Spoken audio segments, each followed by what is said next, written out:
The marriage of your dreams might feel like hell first, and your soulmate might break you before you two can heal each other. This is because we do not choose our partners by accident. We choose them by familiarity.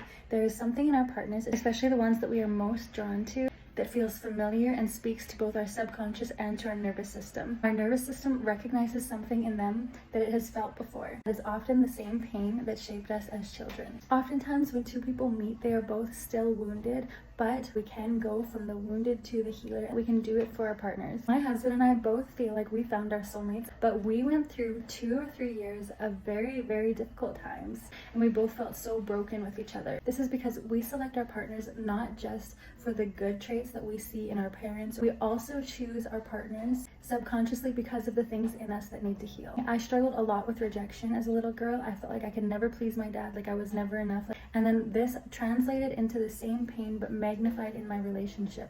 My husband and I had gone through some things where I was constantly feeling like I was not good enough, feeling like I could never please him, and I would weep over it. In his presence, I would break down crying uncontrollably, and I always felt like my emotional response was a little bit excessive given the pain inflicted, and I wondered why this was happening. I came to realize that my emotional response was not just a reaction to what my husband was doing, but it was also me mourning what I had gone through in my childhood, that constant feeling of inadequacy. And similarly for my husband, he felt very neglected and isolated as a kid. He often felt like his mom wasn't there for him when he needed her. He felt like she wasn't listening to him. And in the same way that I would react emotionally in a way that wasn't exactly matching the severity of the pain, he also would react that way. My phone died while I was in the sauna. So my husband and I, we went through a very, very trying time where we did talk about divorce. We were really struggling, and nothing changed overnight. We both just started making the choice to keep showing up for each other, keep forgiving each other, and keep trying for each other even as things were difficult. Where the miracle happened was when we started to reparent each other and really show kindness and compassion to each other's inner child. Our love started to feel so pure and so deep, and it was such a gift to feel so deeply known and understood by another person.